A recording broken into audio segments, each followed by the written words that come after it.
people can survive and live a happy life without Baba. But once you've got him in your life, you get a new dimension, you get a new fulfillment. And so that the ones of us that are fortunate enough to have him, we have what much is given, much has to be given. So we know that if we've given this, we've got the potential to share Baba's love with people, then we have to comply. It's a big responsibility. And one Christmas, right back in his 60th birthday, and he came into the room and they had a big chair sitting up on the stage, and he said, bring it down here. Now, he didn't even sit on it. Then he went and sat on the side of the stage, and they were singing the slokers. A lot of Western people had learnt the slokers, and they got about halfway through, and he said, stop.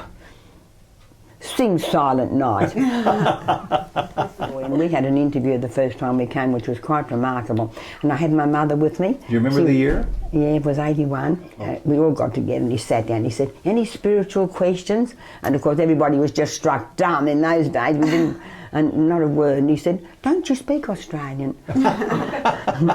So what did you think of it when your sister got that ring? Oh, she was terribly excited. Were you jealous? Well, the funny thing, I'll tell you now, then he gave her this ring, and then he called my mother up, and he said, she's beautiful lady, and he made her a japamala. Now, I was just so thrilled about this, that they got there, but I didn't get anything. And I was so excited for them, and so fulfilled, but when we went outside, you know what people are like, oh, why didn't you get one? Oh, I wonder why. Oh, well, you'll have to start thinking about that. Now, why did you miss out? Another time, we went into an interview again, and he produced this ring. See this little ring like that? Look at that. Now hold on, just hold it right there. Don't move for a second because I want to get a good close up. That's the ring he produced for you. It's very unusual. Oh, those are his sandals? Well, it looks like little feet. I always said they were Baba's feet, and people said they're just his sandals. One time he said to me, my feet. He touched it and I said, Baba, I can have Pennemisco whenever I wish. Moiya O'Brien was born the very same year as Sri Satya Sai Baba. And amazingly, she was introduced to Sai Baba by her mother. Moiya and her identical twin sister Dorothy were called the Pink Twins until Dorothy's passing in 2004. What can we say about Moiya? She loves life, she pulls no punches, and she absolutely loves Sai Baba. Welcome to Souljourns. This interview was recorded in Puttaparthi, India. You fill our lives with joy and happiness and make this interview be just beautiful and make me say all the right things. Saram. Saram. Doesn't he always make me say all the right things? So far. Moiya, it is a pleasure to be here. It's virtually the eve of 2005, just about a year before the loss of your beloved sister. Tell me about Dorothy. Oh, she was so beautiful. My beloved, we were together for 80 years. You know, we never married and we even shared the womb together. So my life without her, I didn't think I'd be able to handle it. I really didn't. Everybody thought I'd have a nervous breakdown and I wouldn't be able to cope. But, you know, because of Baba and Baba's help and because it happened here, he filled me so much with joy and hope and confidence and love that really my life has gone on really very well. And I feel her with me. He said to me, she will be with you. Did Dorothy have a premonition that last year was going to be her last trip to Prasanthi Nilayam? When she came, yes, because we said to her, you know, she wasn't very well. Her health did deteriorate quite a bit towards the end. And she said, I want to go. Are you sure you want to go? Yes. Now, are you sure that, do you realise that you may not come back? She said, oh, I would think it'd be absolutely wonderful to die there with Baba. I couldn't think of anything more beautiful. So she got her wish. Many years ago, we were told by the leaves, you know, the man who leaves those rare leaves, that we would both die in India. So I don't know whether that means I will too. But she wanted to, and it was so beautiful having her here. Is that your wish also? Yeah, I hope so. I'd like that. Maybe in another 15, 20 years? Oh, not for a while. When she first died, I wanted to die. I said to Baba, take me too, because we always hoped that we could go together.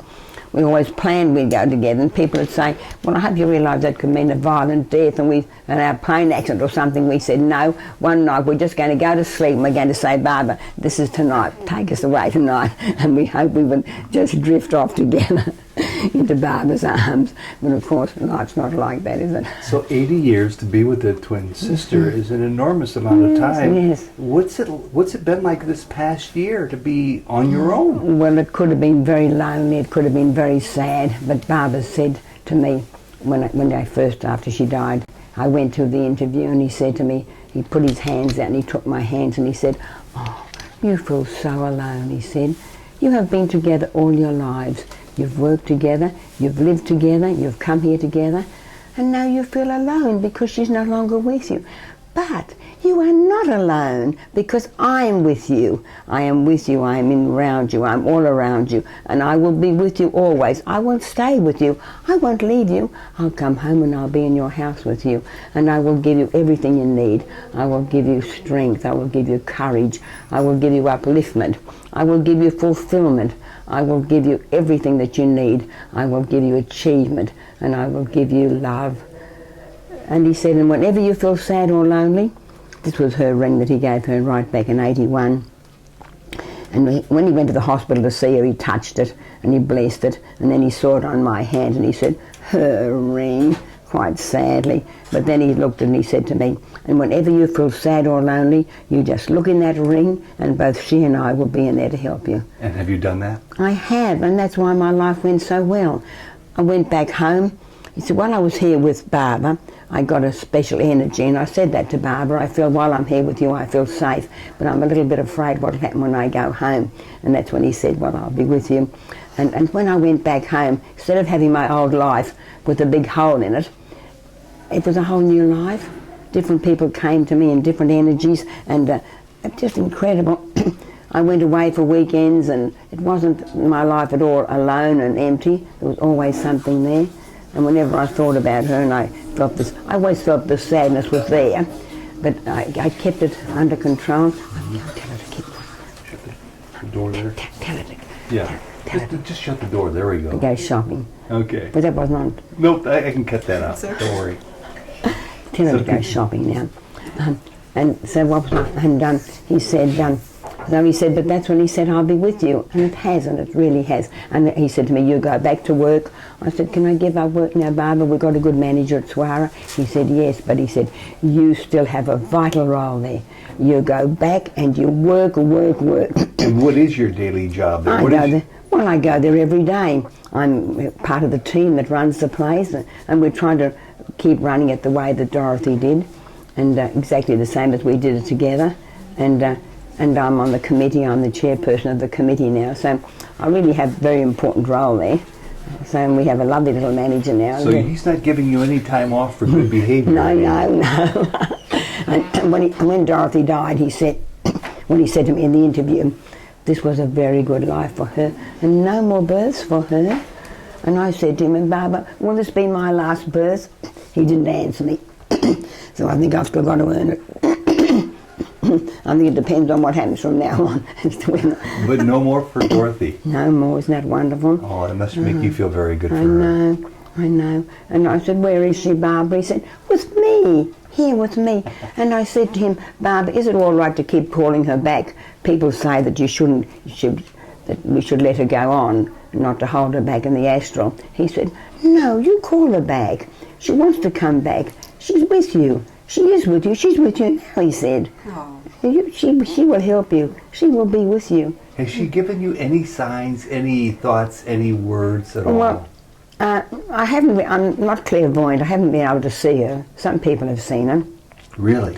But I haven't. But I can feel if I got a problem, especially anything to do with big decisions that have got to be made about my life now, the changes have got to be made. And so I just pray and I just say to Barbara, "Barbara, will you come and bring Dorothy and help me to make the right decision?" And if things that happen at Swara, committee meetings and things where there's decisions to be made, and I would really feel she's there and things go well, and I feel that that's there, and I can feel I can tune into her and I can talk to her. What do you suppose you do when you get to that next stage where your sister is? She's your twin. She's already busy doing the work of the next grade. What is that work? Well, I just hope, I think she'll be helping people. When my mother went over there, we had a very good friend who was a very clever clairvoyant, and she said, she used to bring my mother through to us, and she said, "I am working," she said. "I am looking after the babies, all the babies that die," my mother said, "and there's one little boy I love," she said, "but I'm afraid I'm not allowed to get too attached to him. I'm going to have to move on now to work with the adults." So obviously we do work. I believe she's working, and I believe that's what she wants to do. She'll probably be helping disabled people and helping me. I think she's helping me. Yeah. We knew some twins once who died, and the one girl had a lot of problems. Everything went wrong in her life. Her health was bad and her marriage broke up and she couldn't get a job. And when the sister died, she said, when I go over on the other side, I'm going to spend a lot of time trying to make life better for you. And suddenly this girl's life became better. She got a good marriage and a good job and her health improved. So I really believe that she is there helping me. Let's switch the topic just for a minute, and if you can, from your bag of many, many Leelas, pull out a couple of good Leelas and share with us over your years. Of Baba. Yes. Things that happened with Baba. Well, he's just always been so beautiful to us. He's always given us so much love and sweetness and attention. And I think this is very interesting because, you know, we make books for him. Every year we make a book and we run this place for disabled people and we do service, which Jack Hislop said to us once he came to Swara, and he said, you are doing exactly what Baba wants us all to do. So we felt that, you know, maybe, and we said to him once, we wonder why you're being so loving and so good to us. And he said, he looked for a while. He didn't say you run a place for disabled people, and he didn't say you do a lot of serving. He didn't say you make books for me. He said, you two serve with the mind. Isn't that beautiful? Now that means that we give love, that we can give love to everybody, and we do. We both did. She and I both did, and I still do it. You just pour love on people, pour love on them and do healing on them.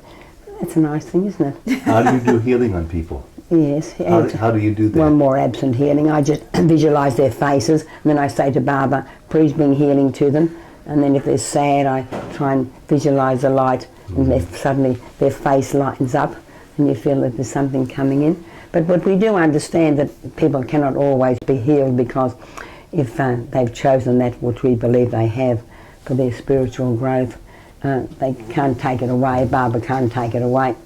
So we just pray that if they're meant to do it, and they have accepted that for their spiritual growth, that Baba will just give them the strength and the courage and the dignity and the love to carry it through. That's wonderful. So they'll achieve what they came back to achieve. Moiya, have you seen any miracles in your life? I've seen Baba do some incredible things. Is that what you mean? Any miracles? Yeah, we've seen Baba produce magnificent things. He began to his right hand, and all of a sudden in his hand started to go up like halva. You know, that halva sweet? That's sweet, yeah. It was growing and growing in his hand and started to spill out. You saw that? Yeah, saw it happen. And he went down and it was falling. And he called one of the girls over and she held a sari up and all the bits fell in the sari, and he went in himself and picked it all up and put it back into her, put them into her hands. Then he took her with him right around the room, everybody in the interview room, and he gave them a piece with his own hands, and it was hot. It was hot? It was hot. Isn't that incredible? I've always, in my fantasy, I've always said I would love to see Baba produce any miracle, any object, manifest any object that is hot, like hot food or something. Well, it was hot, and we all got a piece to eat. Isn't that unbelievable? Anything, I mean, I could hear 1,000 of these. Any other materialization? Well, one time we were in an interview with a man, and he was very close devotee to Baba. Actually, it was the time he gave us our 2 rings. See these 2 little rings now? I've got Dorothy's as well as mine with the 3 diamonds. And he just went like that as he does, and he opened up his hand. The 2 of them were sitting there, and he said, twins, for twins, and he put one on each hand. And then which is beautiful, excuse me, then he called this man in, and he had one of those big diamonds that Baba gives. It was a huge diamond. He said to this man, pull that off. Take it off. And the man said, one come off. He didn't want to give it up, he could see. And Baba said, yes, take it off. He said, no, Baba, one come. He said, one come. He said, you take it off. Anyway, he stood there and Baba wouldn't move, and the poor man, he twisted, and eventually it came off.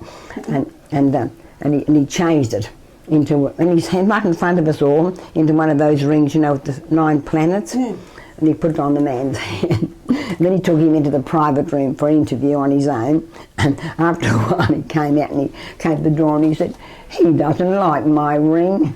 He wants his old one back. Oh, quite Baba, very disappointed about that.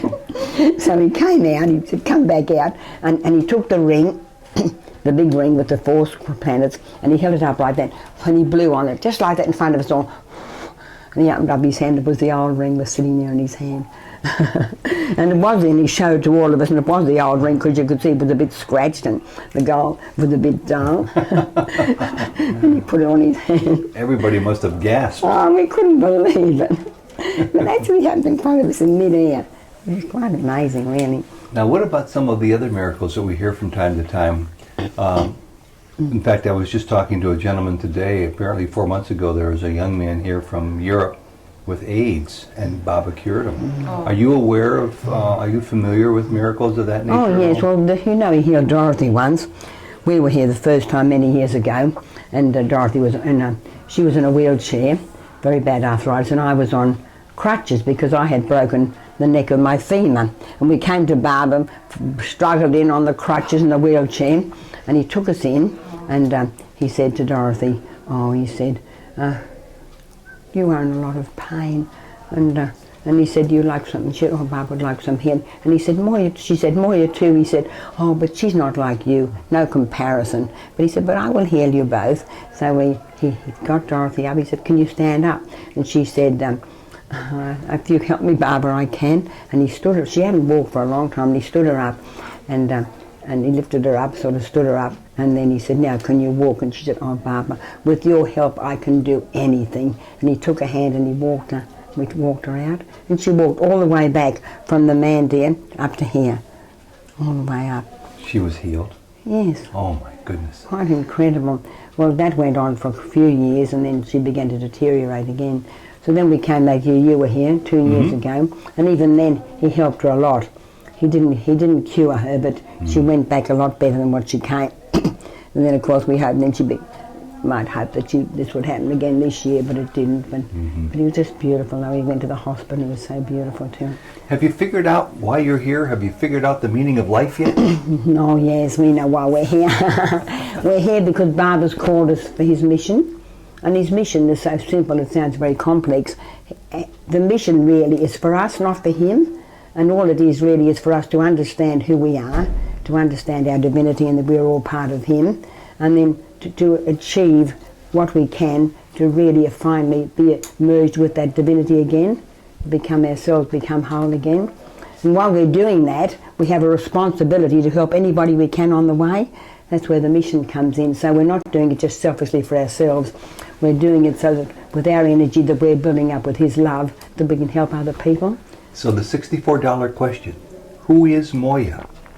Moiya is part of Baba, part of God, part of the great God energy who's come on earth for a little while to do things, to help people. And I've been here many times, and now hopefully getting towards the end.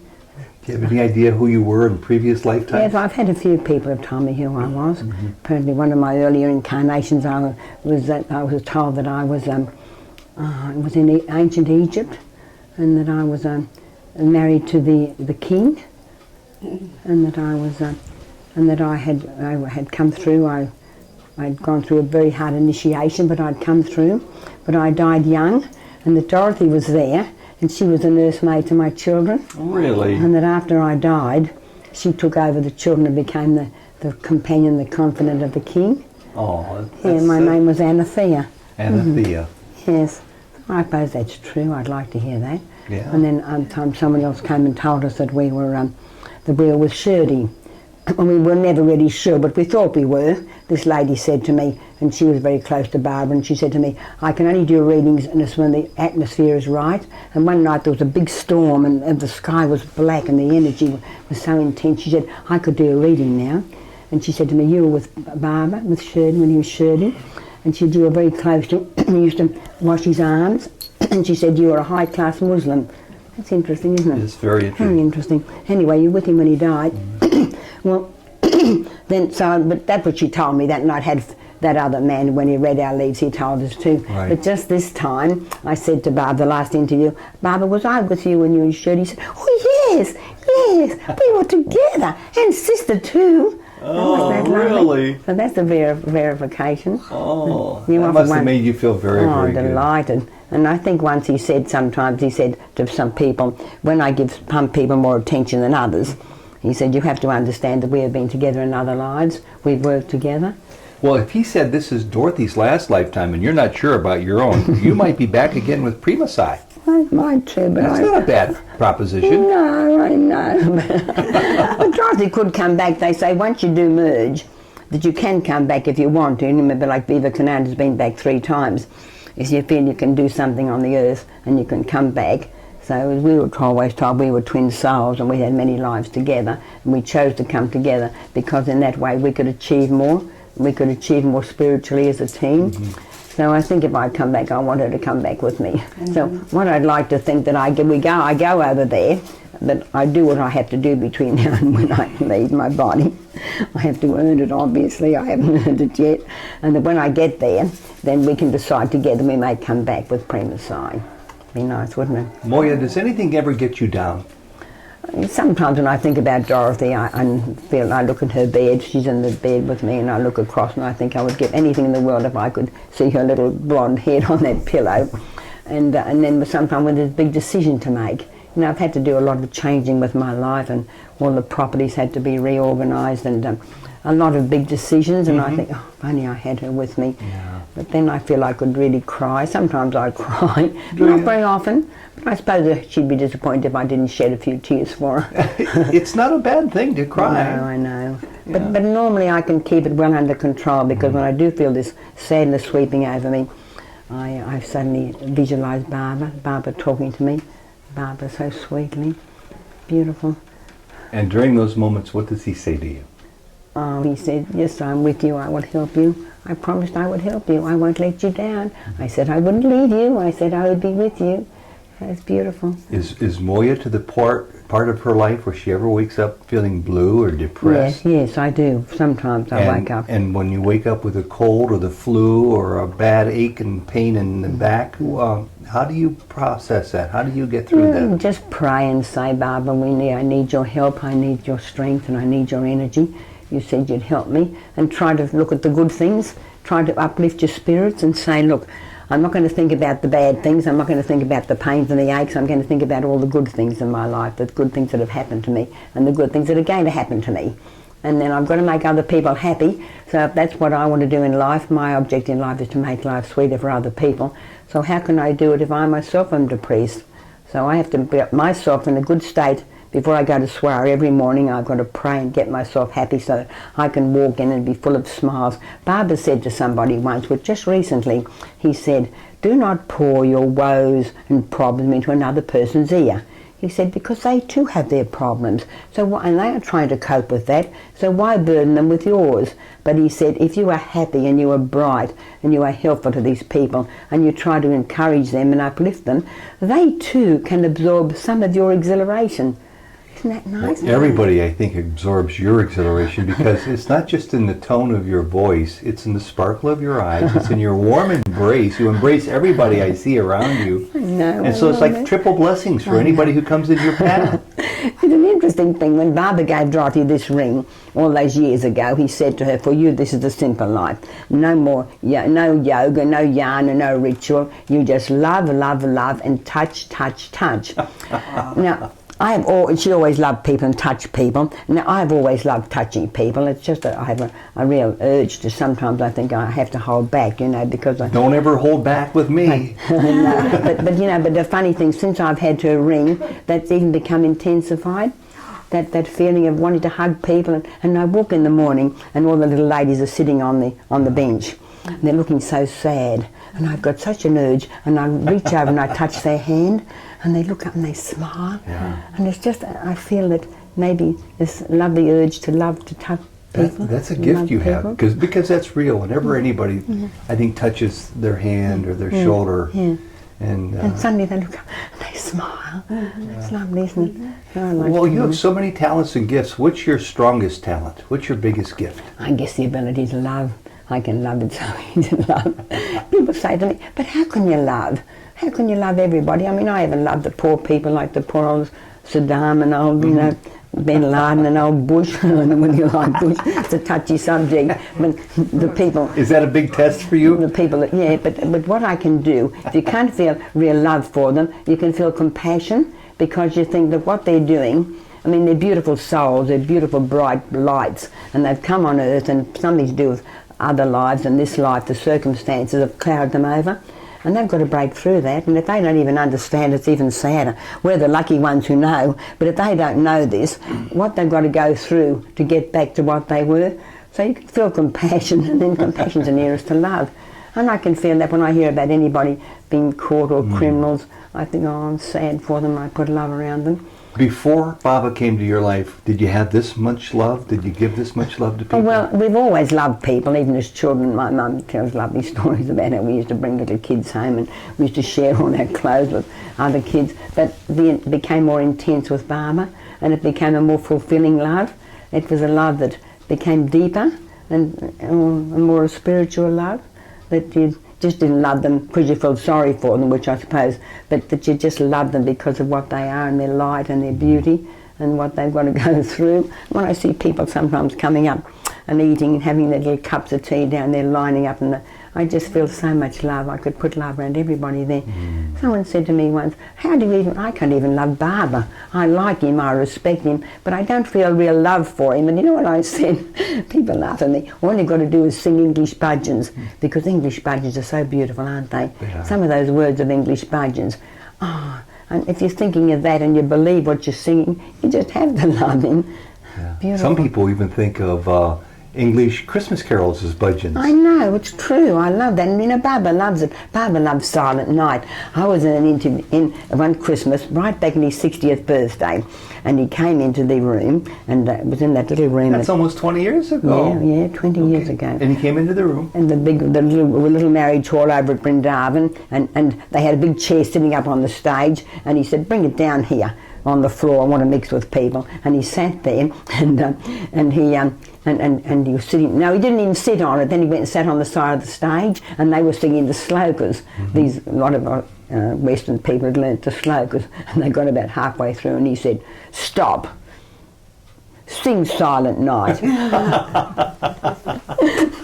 Sing Silent Night. He loves it. Tell me some stories about 20 years ago, when you first met Baba, whenever it was, before the covered temple there. Yeah, the ground all open up. And what was his energy like? What was his humor like? Oh, beautiful and so full of joy. And we had an interview the first time we came, which was quite remarkable. And I had my mother with me. Do you remember the year? Yeah, it was 81. Okay. And she was 80. My mum was 81. Your mother was 81. Yeah. And it was 1981. Yeah, she was born in 1900. And he loved her. Right in the beginning, he called her up. We went into this big room, and there's all a lot of people. There were about 28 of us. And he looked over, and he saw her, and he said, "Oh, beautiful lady." Beautiful. First of all, he saw Dorothy. No, this was the first part. It was quite interesting. He said, we all got together, and he sat down. He said, "Any spiritual questions?" And of course, everybody was just struck dumb in those days. We didn't, and not a word. And he said, "Don't you speak Australian?" And then everybody started, "Oh, Baba, will you help me with my book I'm writing? Oh, Baba, will you help my son to get a good marriage? Baba, will you help me with my health?" And Dorothy said, "And you, Baba, you are helping us with this place we run for disabled people." And he said, "Come up here. Come up here." And she went right to the front. And he said, "Now tell me, what you do for these disabled people?" She said, "Oh, we love them and we try to understand them." And he said, "Oh, to love them is easy, but to understand them is difficult." And that's when he gave her the ring. Really? In 1981, Yeah, when right you back- first came here, he right gave the ring right away to her. And that green ring was one of the first we ever saw. No one had ever seen one of those. And it's different to the ones And now. almost always they go to men, not to women. Yes, so some women get them. We Not have a too friend- many. We've got one. Rose has got one. I've got a friend. Rose has got one. And so is Listening to Lee's got one. So what did Yeah. you think of it when your sister got that ring? Oh, she was terribly excited. Were you jealous? Well, the funny thing, I'll tell you now, then he gave her this ring, and then he called my mother up, and he said, "She's beautiful," and he made her a Japamala. Now, I was just so thrilled about this, that they got there, but I didn't get anything. And I was so excited for them, and so fulfilled, but when we went outside, you know what people are like, "Oh, why didn't you get one? Oh, I wonder why. Oh, well, you'll have to start thinking about that. Now, why did you miss out?" So then I began to feel deprived. The people who overanalyze everything. Yeah, and I felt really deprived, and I was feeling a bit sad about this. But on Christmas Day, it was so easy out there. There were only never more than 7 or 8 rows sitting out on the sand, and we'd been out and we'd got saris. So we were sitting, and my mum was sitting in the middle of us, and we had these saris on. And he came up and he looked and he said, "Ah, mother in the middle, daughter each side, and you wear saris, Indian dress." Oh, very happy. Very happy. So we've always worn saris now for darshan. But anyway, then he looked at me and he said, I will give you a good ring. To you? Yeah, to me. Did he say when? No. And I thought, oh, my Christmas present. Oh, beautiful. Oh, you've got a green ring. I got a Lovely. green one, yeah. Do you know the story of the green ring, the green ceiling? No. I must tell you that There's story. a lot of stories of the green ring. Oh, no, this is like that the Put ceiling. ours together here. Oh, there we that's go. beautiful. Yeah. One of the last memories I've got of Dorothy is seeing her doing lovely. Oh, would you do that to mine? You have to do it, baby. Have we got plenty of time? Yes, I we want do. to tell another little story. Just recently I gave a talk in Sydney. I went to Sydney to see someone, Howard Murphy, who died. You never got to interview him, wasn't No. it? Anyway, and I had to be in Sydney and there was a big Unity Day on and they said, will you give a talk, a 10-minute talk? And I said, all right. And then when I arrived, they said, you're the guest speaker. We've cancelled the guest speaker. So I had to give a talk and it was a success, this talk. I just talked about love, simple talk. And afterwards people said, you know, people come and talk to us and they tell us what we should be doing and what we shouldn't be doing and we're on the wrong track and we don't understand and we should be going inward and we should be worrying about the form and we should be doing more service and budgets are not important, we spend too much. And they said, we go home feeling so guilty. They said, you come in, all you've talked about is love and the sweetness and joy of Baba. And we're going home with our hearts full of joy. So from then on, people have been asking me to give talks, which I've given a few talks. It's so simple what I say. I just talk about Baba's love. But anyway, but afterwards they all told the story of the green ring, and afterwards we went outside, and a lot of people came around me, and some of them must have kissed the ring. And then afterwards, one little boy, only about 6, went to a Balvika's class. Mm-hmm. And one of the ladies who we knew was there. She took the class. And a little boy came up and he said, Miss, can I tell you an interesting story? Something exciting? She said, yes. And he came up and he said, yesterday I went to a place and there was a pink lady there. And that lady, although she was a pink lady, she had a green ring. And he said, and that ring belonged to her sister. And Baba gave her that ring, and he said that her sister would be in that ring because her sister died. And he said, you know, we all had a look at that. And my sister got to kiss it. I didn't get to kiss it, but I saw it.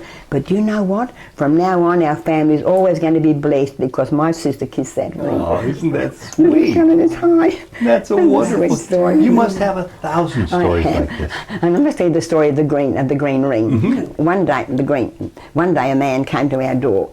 And we gave him a book. It was some other people. We're giving out books, so we gave him one, an Indian man. And the next day he came back and he said, look, because you gave me that book, you didn't even know me, I'm going to tell you a story. He said, I come from Hyderabad. And he said, some time ago, Baba called me to come up and to supervise the painting of the ceiling. You know the green ceiling with all the gold? Oh, yeah. Huge project. And he said the Italians wanted to come and put the gold on, and he said, but they had to paint the background. Mm-hmm. And he came and asked me to supervise it. He said, I don't know why, because I've never had anything to do with art or painting or any construction, but he said, I have always handled large groups of people. So he said, I came, and he said, the first thing we had to do, we had to give a colour list to Barbara to choose the colour. For the background? For the base. And he said, we thought he'd choose pink or blue or cream. He said, he chose green. And we were surprised. We said, Baba, why green? And Baba said, well, you know when I give people green rings, he said, they are for peace and love and healing. And he said, I can't give everybody a green ring, a green and gold ring. But he said, if I give them a green and gold ceiling, all the energy, people who sit under that, the energy will come down and they will absorb what they get, other people get from the ring. And he said, even if they don't know it, he said, they will still get that energy. That's a wonderful story. It's a beautiful story. Do you know that to be factual? Well, that was man told us. I hope so. I mean, it wasn't from Baba, but he was the man in charge. But he was the man in charge of deciding the colour with Baba's approval. And supervised the whole process. What a great story! No, I can't imagine that. But surprising how few people know that story. I've never heard of it. No, and I've told a lot of people. We did hear that the green ring is for healing. Yeah, and peace and love. And I can't believe that man wouldn't come and told us that story for nothing. Oh, no, I'm sure it's true. I was thinking the other day, because I was telling the lady, you know that lady, her name is Geeta Reddy, and she's a minister, and she and her husband, well, they're very much in the front, and they get lots of interviews. Is she a Christian minister? No, Hindu. A minister for tourism, I think. Oh, Minister for Tourism. Okay. Beautiful lady, a very attractive lady. And I told she didn't know that story. She was surprised. That's a great story. And a lot of people like you didn't know it. And I began to think, well, I hope it's all right to be telling this story, because every time I give a talk, I tell the story. No, that's why these interviews said, are is it important, factual? because they educate so many people. Yeah. I was kind of kidding, because that sounds like such a beautiful story Yeah. from Baba, and surely it's true, because you heard it from a man who ended up taking on that huge He was the one project. that did the whole thing, supervised the whole process. Yeah. So if I get a chance and I'll ask Baba, I'll say the truth about that. But in the meantime, I'm going to tell the story, because it gives a lot of people a lot of pleasure Sure. and a lot of happiness. So why do you suppose so few women then get green rings? I don't because know. Peace and love and healing? Maybe we already have that. Women have got more peace and love and healing in them than what men have normally. Could be. I don't know. I think we have. I do think, well, most men admit that. You might find a few men who might disagree with that. Yeah, but most men will agree with that. That Yeah. generally they're more involved, with more practicalities of life. So tell us something, Moiya, about Baba, about you and your sister, about anything that has to do with Baba that you've never told anybody in your life. I'm not sure. It's all these lovely favourite stories we like telling people. I can't remember. It'd be lovely if I could just think of one thing. It'd be lovely if I could just think of one thing. No, well, these are stories I've told before, but one time we were in an interview and he came up and he looked at us and he said, "Oh, two little girls." Sweet. And then another time he came up and he said to us, "Come on, dolls." Now this may be a story I haven't told anybody. When Dorothy was getting a little... I told you you'd find one. And when Dorothy was not doing very well, and she was starting to get a bit disabled, when she sat down, she used to we used to sit in the chair. She found it very hard to stand up. And Valma, our friend who used to look after us, when her feet used to slip, and Valma used to come along, look, and she used to put, when Dorothy was trying to get up, she'd put her feet like that, so that Dorothy could stand up. Yes. And then she'd get up. Well, we were in an interview with Baba in Vrindavan, and it was time to get up. And Dorothy was having trouble to get up. And Baba walked across and put his little foot there in front of her feet like that, and put his hands and helped her up. Well, he'd seen, tell me, too. I did too. Were you there? Were you there? No, I did it all the time when I got her up. Yes, but this particular It was time. really So Baba did that. And Baba put his dear little foot there and held her feet so she could stand up. Any idea why so many people aren't aware of Baba's significance in the world, or don't buy into it, or turn away from him? I think myself that we have to be on a certain vibration to really appreciate Baba and what he is. And I think that some people are not quite ready for him, that they've come in and they love him, but they only see one aspect of him. Like some people think of him as kind of being a Daddy Christmas, that as soon as they come to Baba, all their problems will be dissolved and he'll give them everything they need. And when they come, to their amazement, things start going wrong with their life. And then they feel resentful and they think, oh, he's not as good as what we thought he was. And then when someone says something about him, they say, there you are, we knew he wasn't as good as what. I think that's what a lot of people have gone against him. When these silly stories come up, they don't really stop to analyse it. They think, because I've heard people say, I felt closer to him before I got there. Because they can tune into his spirituality. And then when they come and they think that the physical form, which is only part of Baba anyway, is just as close to them, and it's not, then they feel disillusioned and they go away feeling sad and unhappy. And I think that's it, but I think that the ones of us who really know what Baba is, and no matter what people say about him, I mean, we know that what he is and what he is. And why things go wrong in some people's lives is because they've chosen these problems. They know they've got to go through them. As Baba says, we're not allowed to die until we've earned it, so they know before they die, hopefully they'll get through it, or otherwise they'll have to come back in another life. So when they come to Baba, then subconsciously they know, well, we're in this energy now, we can start accepting these problems, whereas before we mightn't have been able to handle them. But because of our knowledge of Baba, even if this is subconscious, and I think this is why this happens. Has Baba ever disappointed you or made you upset because of something said or not said? I don't think so. I don't think Because so. I know people for whom that happens, but they still love Baba, I know. and it's part of their lessons. Yeah, they feel hurt and disappointed. No, I don't think he's ever done anything like that to us. Go ahead, ask him. You didn't finish the Christmas ring story, your Christmas ring. Remember? Your first visit? The story of my ring. Because he said he promised you a ring and you thought it was going to be a great Christmas present. I know. Well, anyway, I never got it. And he'd come around and he gave us a lot of attention. He loved my mother. Beautiful lady, he said. Beautiful woman. He'd touch her on the face. And whenever we were in Darsham, he'd come up and he'd talk to us and he'd look at us and I always, every time he came here, I thought I was going to get my ring. Well, anyway, I didn't. The very last day we were in Brindavan and he came over and he went like this and I'm going to get my ring. And he turned his hand over and there was a little apple, what they call a rose apple, which he gave to my mum. And of course I was just broken hearted. I was crying in the way home in the plane. I thought, well, I've just got to adjust it to this. When I came back the next year, then I'll get my ring. See, he did disappoint you once. Oh, yes. Yeah, okay. That's right. So I thought, I'll get it next. Yes, I did. I cried. And all the year I kept thinking, Barbara, I know you're going to give it to me. You said you would. So I'm happily to wait. So we came back the next year and I didn't get it. Then the next year I didn't get it. And I began to think, look, while this yearning is going on, and maybe I'm blocking it, I'll have to accept the fact that when the time's right. But then one day he made me a bracelet. A silver chain bracelet, which strangely enough one day disappeared off my arm. That's an interesting story. It used to get very hot. Whenever I went near the stove to cook, it would burn my arm. And anyway, it suddenly just disappeared one day. Just disappeared? Yes, I had it on in the morning when I got out of bed and I was going to work and I said something to somebody who was driving me. I looked and it wasn't there. And we never found it. We thought it had turned up. It slipped off somewhere. It was a bit loose. So. But then some years later I said to Baba, what happened to my bracelet? He took my arm and he said, allergy. Interesting. It's interesting, wasn't it? And then another interesting thing, when they told you that he said I used to wash Shirley's arms. Well, I've got a habit. I didn't realise I did this, but people say I do this very often when I'm talking to people. I just go up and down their arm. And he did that to me 9 times, up and down my arm. Lovely. Well, anyway, the story, I got the bracelet, but I lost it. Then another time I went and he made me a japamala, which is a beautiful pearl japamala, and he made it in this. Have you ever seen that happen? He make me something like that? No, I haven't seen. Well, it just went like that, and suddenly this great thing fell on, a huge thing. It was and it fell. Anyway, so I thought, lovely, put it around my neck. Everybody was sort of, this is for me. They all put their hands out and they came put it around my neck.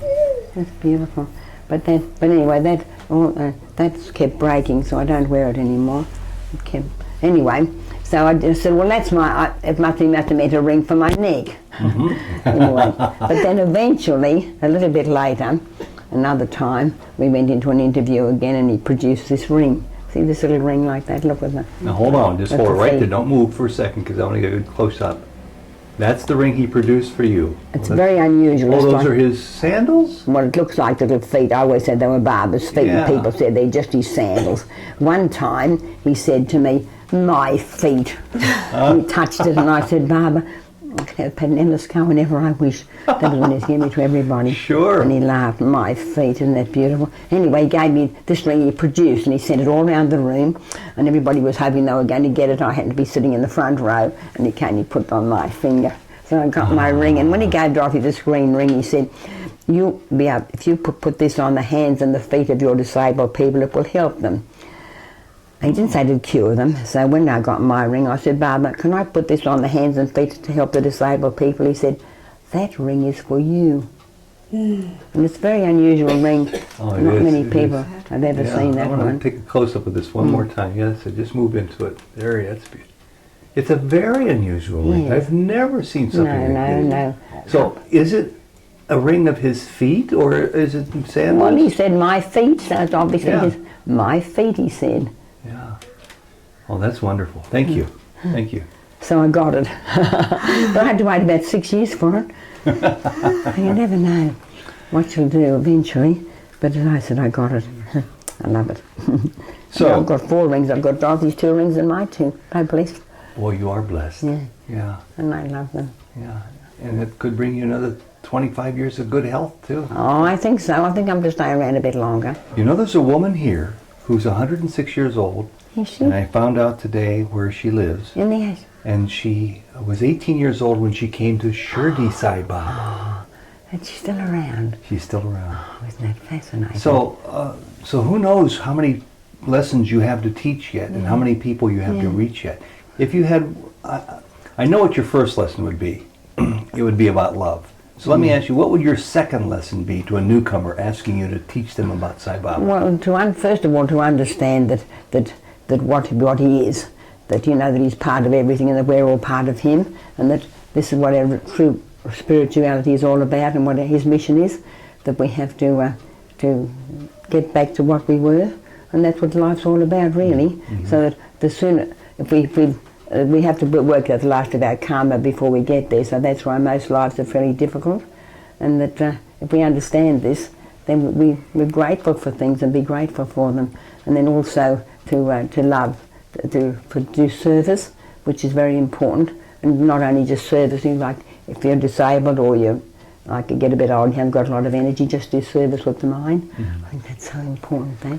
Moiya, it's been such a wonderful time to be with you again. And before I go, I'm not going to ask you a question, I'm going to make a request. Yes. I want you to just, if you can, think about what one last thought you'd like to express to people, and look into the camera and just open your heart and tell us whatever is on your mind. People can survive and live a happy life without Baba, but once you've got him in your life, you get a new dimension, you get a new fulfillment, and that once you've had him, and life becomes more fulfilled, more beautiful, more exciting, more exhilarating, and so that the ones of us that are fortunate enough to have him, we have what much is given, much has to be given. So we know that if we're given this, we've got the potential to share Baba's love with people, then we have to comply. It's a big responsibility. So as long as we use anything that he's ever given us, any bit of love and energies poured on us, we have to be prepared to share it with other people. Moiya, you're a blessing to everybody who knows you. Thank you very, very much. Thank you. May you live to be 110. Thank you. Sai Ram, Sai Ram. Thank you, Sai Ram.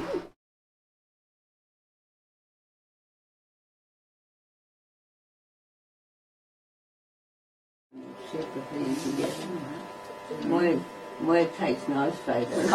Yes, Baba says he is everything, he is nature, and we are part of nature too. He said, you are part of the most distant star and the least little blade of grass. You swing from star to star, you shine as dewdrops on the petal of a rose. You are part and parcel of all this manifestation, which is me. Ted, I do want to tell you how beautiful Baba is and how joyful we are to know him and to be his friend and to be in his presence. They are affectionately known as the Pink Twins, Moiya and Dorothy O'Brien, identical twins from Australia and longtime followers of Indian holy man Sri Satya Sai Baba. Dorothy O'Brien died in 2004, but she left a legacy of stories and love. Welcome to Souljourns. This interview was recorded in the Pink Twins apartment in Prasanthi Nilayam in December 2003. And this is R5D1, where the famous Pink Twins live, and you sort of get an idea of Pink. So you're walking through the door, don't you?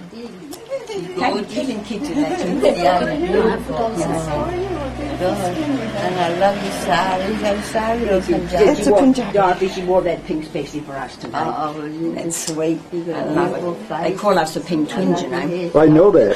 Up with Baba. You've been with Baba for so long now. Baba must think of you as his sister. Oh, I hope he does. But he calls us girls. And I said to him in the interview the other day, are we still your girls, Baba? He said, yes, yes. He did. And one day he called us dolls. He said, come on, dolls. Darling. Oh, it's very sweet. Several attempts for me to catch up with you. Well, But I'll try. I'll try. You should have seen Dot putting her lipstick on yesterday with no mirror, doing it just sitting here on the bed with her hand, knowing where to put it. I can't do that. That's pretty good. She did it perfectly. It's a good skill. your lips are so beautiful. Your cheeks are beautiful. She really is a beauty, isn't she? We let you go early now. More than I was last year when he... Oh, look at your lovely bracelet. Where did you get that cute little doll? Oh, isn't it gorgeous? Look, one time a lady made this for me, and I thought, she said the Indians mightn't like it, you better keep it covered up. I took it into an interview in a bag, and I showed it to Baba, and Baba loved it. He loved it.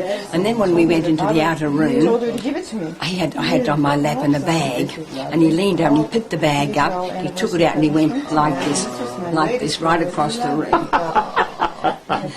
And the face is a picture. And he was talking all the time about in Telugu to these Indian ladies, and just one of the words I heard him say was devotion. Devotion. Baba picked out that doll of Isn't he hers beautiful? and showed it to the whole... And isn't he beautiful? He told somebody that these girls are 99% devotion. And I said, no, Baba, that's wrong, we're 100% devotion. Good for you. That's telling him. This Your is mother wonderful. must have been a tremendous Baba devotee. She was beautiful. Did you see the picture of her now? Gorgeous. She was 94 and when that picture was taken, just 2 months before she died. That's amazing. And Baba loved her. Baba used to say, beautiful lady. Mother, good lady. He would call her mother? Yeah. And what does he call you two? He calls us dolls. He calls And them girls. dolls and girls. And just recently, when Dorothy wasn't well, Sarah Pavan, we sent a letter, and Sarah gave it to him, and he opened the letter and he said, the girls. Oh, that's And Charlie. Dorothy, I understand that even though he knows that you're slightly incapacitated, he's twisted your arm to come here, number one, and to stay longer, number two, and to go to sports day, number three. Now, Yes. why did you say yes to all that? Oh, yes. That's what we We were wanted. going home on Friday, and because we're due to go home on Saturday, and we thought we'd be there a day early to leave Bangalore Saturday, and he said, no, you stay for sports day and I will send a car to take you. You'll need one. That's lovely. Ted's going to be photographing. You'll see so me. we'll I'll send be you that a real film. tall American out there with this camera photographing you two. And we'll send a film. Well, I hope, Let I me hope move we'll so be you on can the sit film. down. Pardon me? There are lots of photographs. I just put one, sit right over here. one flash of us. One flash, okay. Can't come through here. There we are. We sit together. Thank you. Right. Oh, you don't have to. Which one of you is older? I am. By 3 minutes, I'll bet. 20 minutes older than Dorothy. 20 minutes older.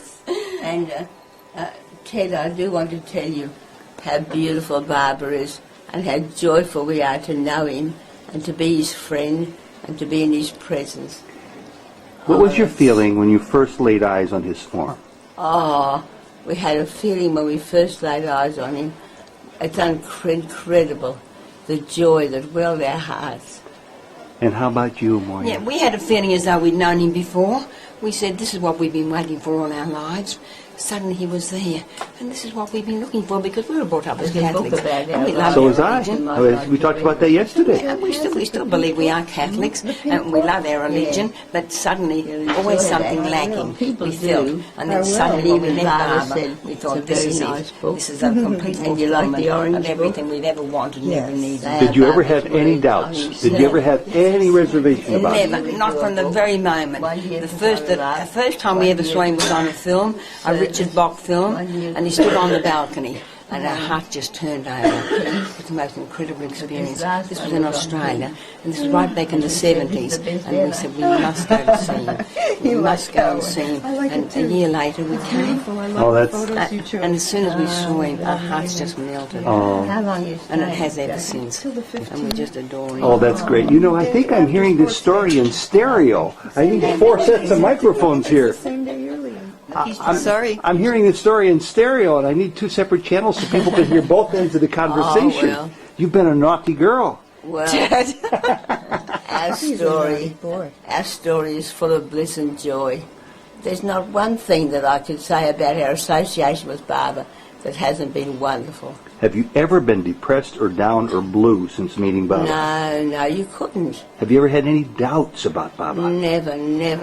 What about the critics and skeptics who come up to you and say, He can't be who he says he is. Well, we say, you haven't got the capacity to understand.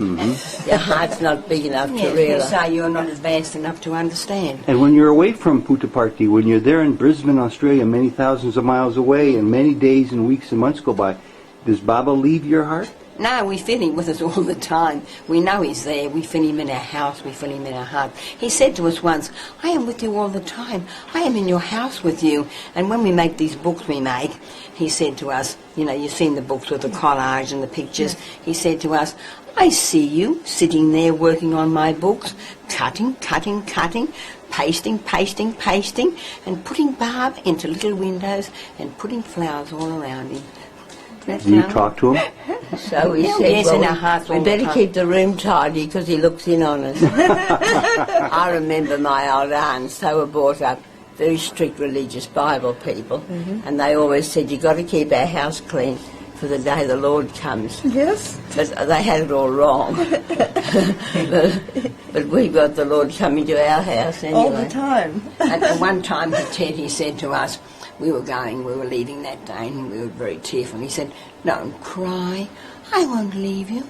I'll come with you. I'll be with you in the plane, and I'll be in your heart, and my sleep will be in your heart. I will come back to your home, and I will be in your house with you. Oh, isn't that lovely? Do you worry about Baba now that he's at the advanced age of 77, or you're almost as old as he is? We're 3 years We're older. 3 years older. 3 years older. Yes. Boy, did I say that right, didn't I? In the interview, he said to Dorothy, I said, Baba, why do I get this stroke? He said, it's just age. But I said, Baba, we're not old. I said, we're only 3 years older than you. And look how youthful you are. So we're not old. We don't feel old. We feel young. My mum lived to be 94, and we thought we'd do the same. Well, let's say you live to be 94. Do you have any fear of what's next after being 94? no fear at all.